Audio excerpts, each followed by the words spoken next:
ఈ ఫార్ములా కేసులో కేటీఆర్‌ని అరెస్ట్ చేసే అవకాశం ఏమైనా ఉందంటారా? అవునండి. కానూన్ కా హత్ లంబా హై. తన పని తాను చేసుకుంటుంది గానీ హ్మ్. చేసుకోవచ్చు. అది చేయటం, ఆయన బెయిల్‌లో రావటం ఇయన్నీ మామూలుగా నడుస్తా ఉంటది గానీ, చర్యలు తప్పనిసరిగా తప్పు జరిగితే తీసుకోవాలి. కానీ కక్షాదింపు చర్యలుగా ఉండకూడదు.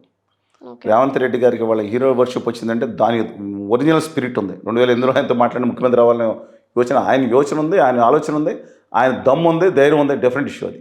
హ్మ్. కానీ వీళ్ళు చేసిన కక్షాదింపు చర్యలు కూడా ఆయన సింపతి రావడానికి ఉపయోగపడ్డాయి. ఆయన బెదరకుండా ధైర్యంగా ఎన్నిసార్లు కాంప్రమైజ్ అవకాశాలు వచ్చినా సరే అవ్వకుండా నిలబడ్డాడు. అందువలన వీళ్ళ మీద చర్యలు సాధారణమైన దాన్ని తీసుకుంటే తప్పులేదు కానీ కక్షాదింపు చర్యలు కానీ తీసుకుంటే మాత్రం అబ్సల్యూట్లీ రాంగ్ అండి. ఓకే.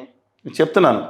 వీళ్ళ కేసీఆర్ గారిని తీసుకునే ధైర్యం లేదు. ఎందుకంటే కేసీఆర్ గారు ఒక ఐకాన్ కింద వెళ్ళిపోయారు ఆయన. కానీ ఇప్పుడు హరీష్ రావు గారు ప్రజలు లీడర్ అండి.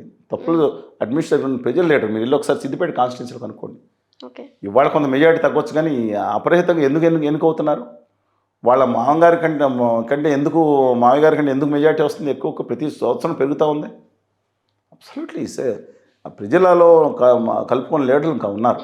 అహం ఉందంటే ఒకప్పుడు పక్కన పెట్టిన తర్వాత అడ్మినిస్ట్రేషన్ వచ్చిన తర్వాత నేను చూశాను కదా చాలాసార్లు దేర్ బిహేవ్ ప్రజల లీడర్స్ ఉన్నారు.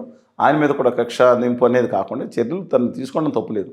నేను ఇక్కడ సర్టిఫై చేయట్లేదు వాళ్ళు చేశారని చేయలేదని I'm not here to certified. మీడియాలు చేస్తే ఆర్నబ్ గోస్వామి గారు చేస్తారు. They are not here but let us wait and see.